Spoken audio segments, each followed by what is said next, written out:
Bonjour à tous, bonjour à toutes. Un petit point sur le cours convexité. Alors, nous allons reprendre ensemble les différentes définitions et théorèmes du cours avec l'outil GeoGebra. Alors, la première définition du cours, une fonction dérivable sur un intervalle de R et sa courbe dans un repère. Donc, si une fonction est convexe sur l'intervalle I, la courbe CF est entièrement située au-dessus de chacune de ses tangentes, et si f est concave, sur un intervalle I, la courbe CF est entièrement située en dessous de chacune de ses tangentes. Alors, il y a deux choses importantes dans cette définition.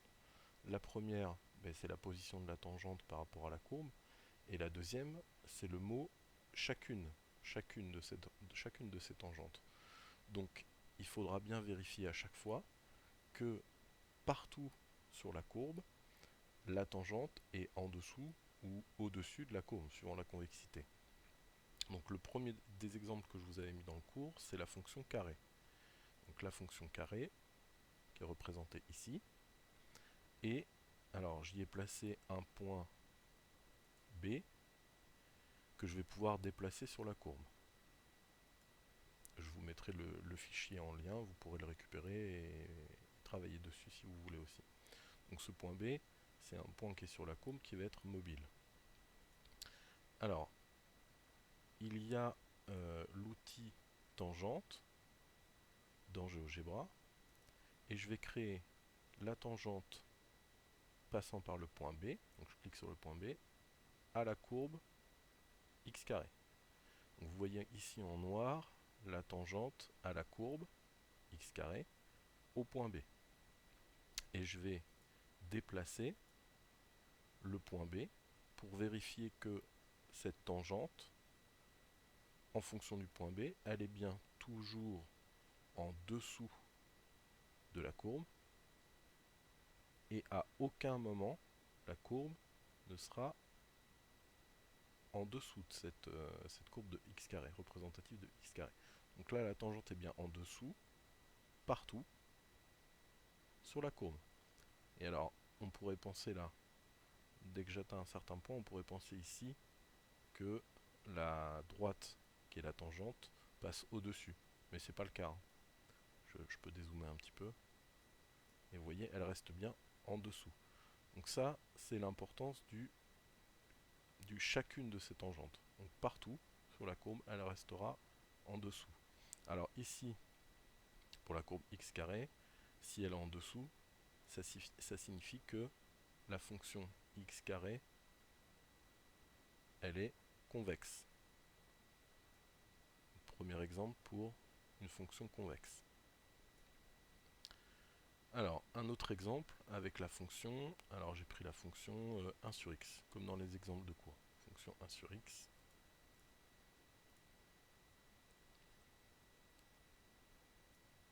Alors on a toujours notre tangente ici,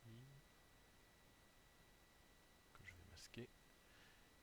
Et les points C et D, que j'ai placés sur la partie gauche de la fonction 1 sur x et sur la partie droite de la fonction 1 sur x. Donc de la même façon, je vais créer la tangente qui passe par C sur cette partie gauche de la fonction 1 sur x, et je vais déplacer mon point C pour vérifier ce qui se passe. Donc sur cette partie gauche seulement, sur la partie des x inférieurs à 0, je vois que partout, et c'est la même chose que la fonction x carré tout à l'heure, hein, c'est pas parce que je descends ici qu'on pourrait penser que la droite, qui est la tangente, va repasser en dessous de la courbe.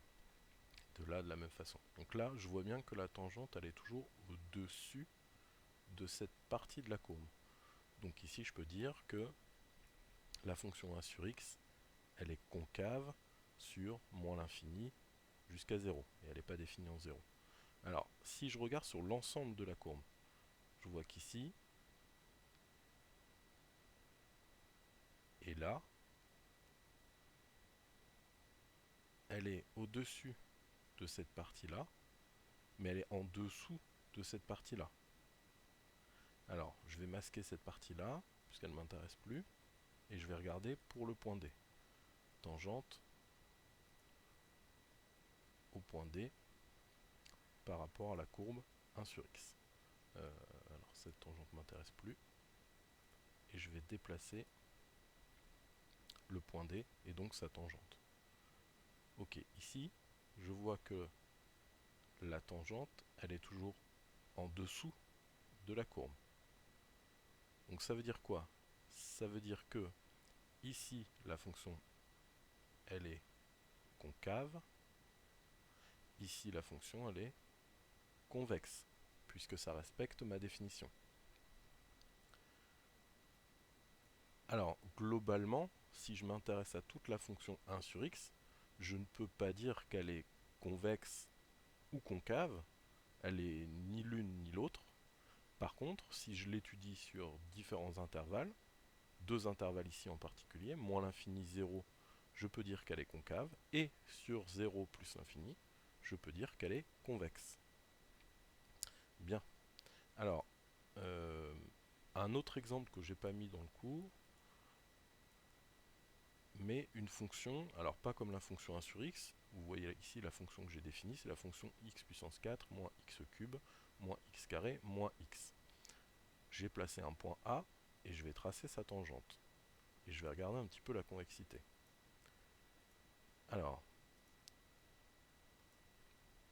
ici, sur cet intervalle-là, j'ai bien l'impression que la tangente, elle est en dessous de la courbe. Partout, oui, jusqu'à un certain point. Ici, si je zoome un peu, je vais voir qu'à un moment donné, il y a un problème, puisque là, ou même un peu avant, hein, en dézoomant, je vois qu'ici, la tangente, elle est plus en dessous de la courbe partout, puisqu'ici elle traverse, et ici elle traverse. Donc il y a bien un problème. Ça indique bien que là, il y a un problème au niveau de la convexité. Donc ici, je pourrais bien dire que la fonction, elle est convexe, puisque la tangente est en dessous, mais à un moment donné ici, il y a un problème puisqu'elle traverse, donc elle est plus en dessous de cette tangente à ce point-là. Donc ça veut dire qu'ici, il va y avoir un changement de convexité. Donc sur tout l'ensemble, cette courbe-là, de cette fonction-là, on ne peut plus conclure sur sa convexité. Ici, on pourrait dire qu'elle est convexe. Ici, on ne peut rien dire de spécial. Ici,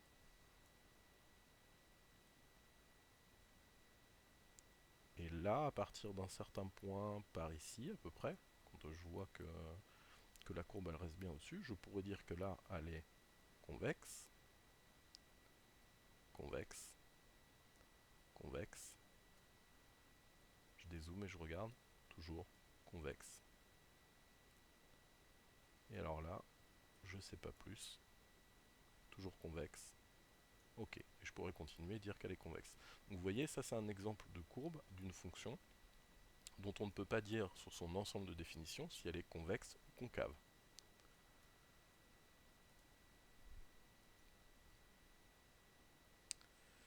Alors, propriété suivante, qu'est-ce qu'on avait? Donc oui, un autre aspect visuel. Donc ça c'est vraiment graphiquement. Si je reprends maintenant ma fonction x carré au départ avec mon point b qui était dessus, alors je vais en replacer deux autres pour traduire cette remarque sur la première définition. Quels que soient les points A et B de la courbe CF, visuellement et graphiquement, on constate que si le segment AB est au-dessus de la courbe, alors F est convexe. Si le segment AB est en dessous de la courbe, alors F est concave. Donc c'est simplement un outil visuel en plaçant deux points et en traçant le segment. Si j'ai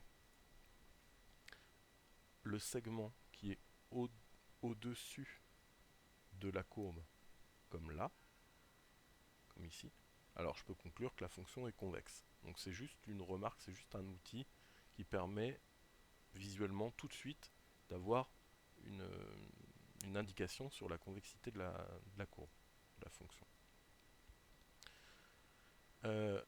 Avec la fonction 1 sur x,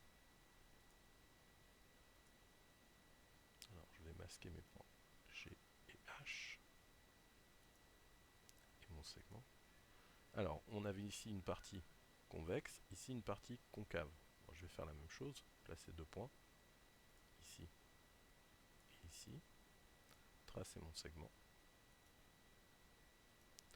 et regarder où se situe la courbe par rapport au segment en prenant 2 points I et J sur cette courbe. Donc là, je vois que le segment est en dessous de la courbe, ou que la courbe est au-dessus de ce segment, et dans ce cas-là, je peux conclure ici que sur cette partie-là, au moins, la fonction est concave. Ok. Continue.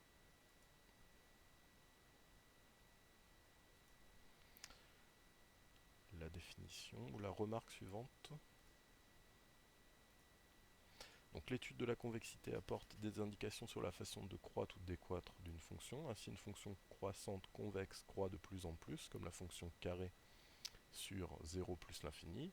Donc là, comme je regardais tout à l'heure avec ma tangente, alors, est-ce que c'est cette tangente? Oui. Donc là, j'ai une fonction convexe croissante, et je vois que la fonction est de plus en plus croissante, et la fonction racine carrée, alors ma fonction racine carrée, elle est là, avec un point sur la fonction racine carrée, et sa tangente, qui passe par le point E, à cette courbe ici. Donc là, je vois, sur son ensemble de définitions 0 exclu, je vois que la tangente est au-dessus de la courbe, partout. Donc la courbe est en dessous de chacune des tangentes. Donc cette fonction-là, elle est concave. C'est pourtant une fonction croissante, mais vous voyez, c'est une fonction croissante qui croît, entre guillemets, de moins en moins vite, contrairement à la fonction x carré. Fonction concave.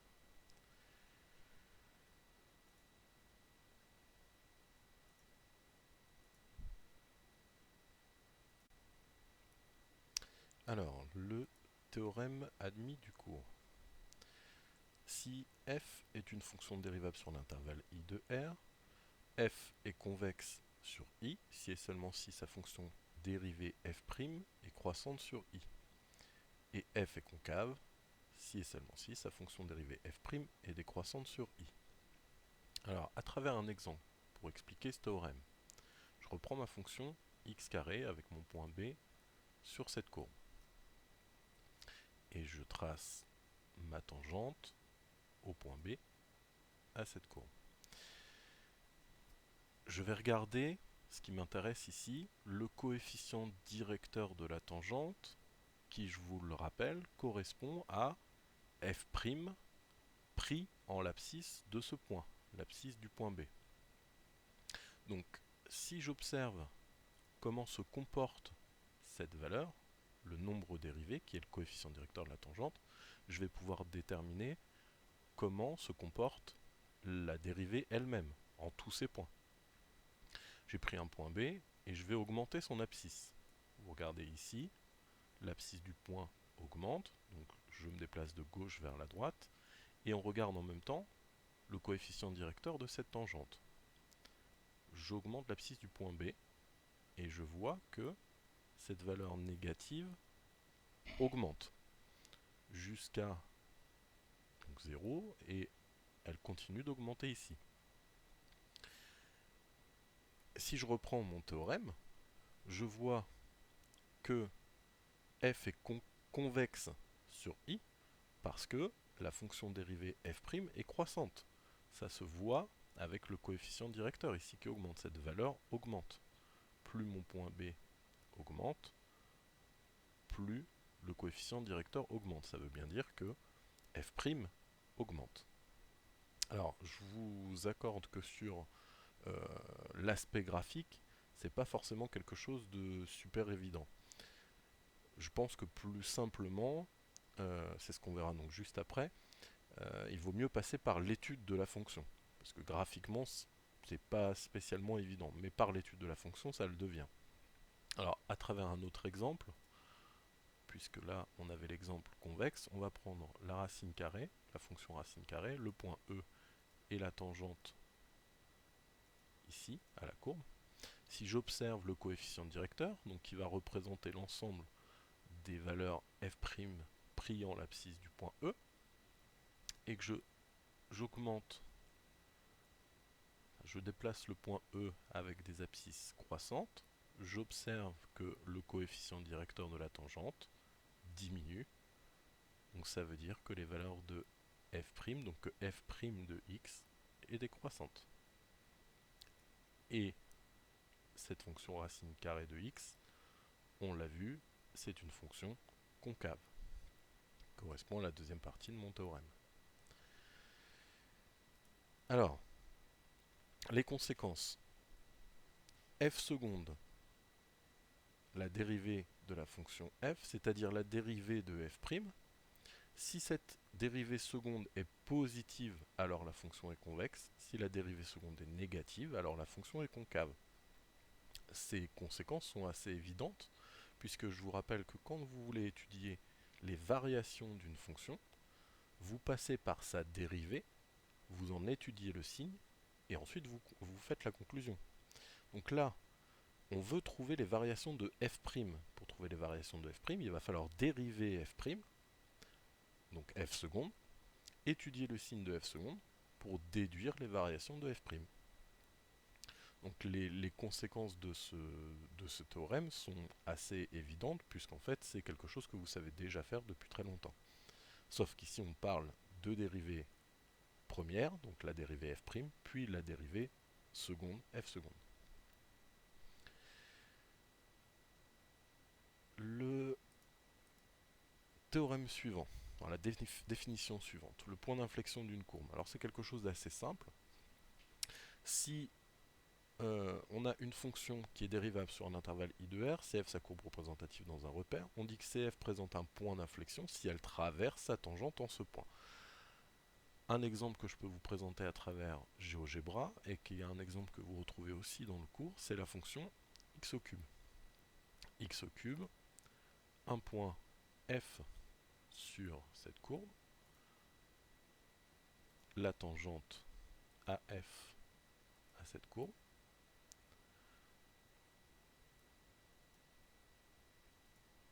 alors je vais déplacer ma courbe, et mon point F avec sa tangente. Donc là je vois la tangente à la courbe, je continue, c'est toujours tangent, et j'arrive en 0. Alors je vais zoomer un peu. Alors ici je vois que arrivé, alors ici c'est bien tangent, hein, arrivé en 0, on a l'exact point où cette tangente va traverser la courbe, et on aura ici une certaine convexité pour la fonction, et lorsque le point d'inflexion sera traversé, on aura une autre convexité. Alors je vous rappelle la convexité de la fonction x au cube. Si je la prends sur l'ensemble de définitions, je ne peux rien dire de la convexité de cette fonction. Par contre, si je sépare mon intervalle d'étude en deux, je peux dire que de moins l'infini jusqu'à 0, cette fonction est concave, puis de 0 à plus l'infini, cette fonction est convexe.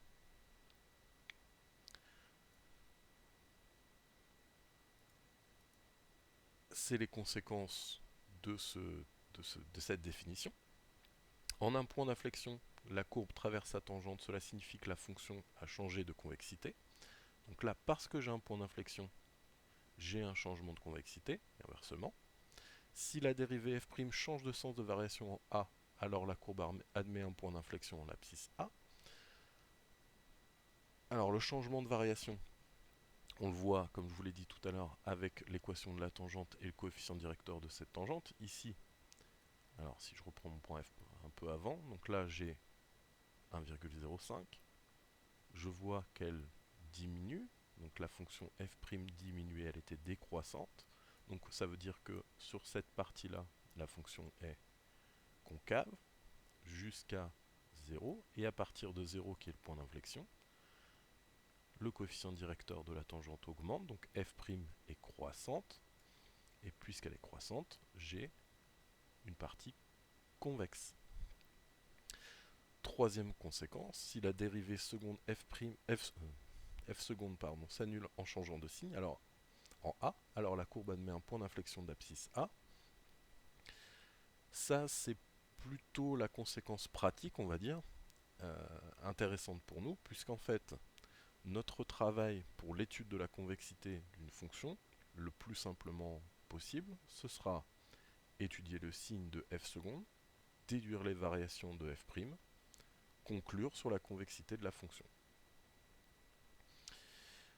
Voilà, c'est tout pour les explications de cours. J'espère que ça sera un peu plus clair pour vous. Et puis, je vais tenter de donner quelques explications supplémentaires sur les corrections d'exercices qui ont été faites jusque-là, pour éventuellement vous aider à y voir un peu plus clair. Voilà, merci.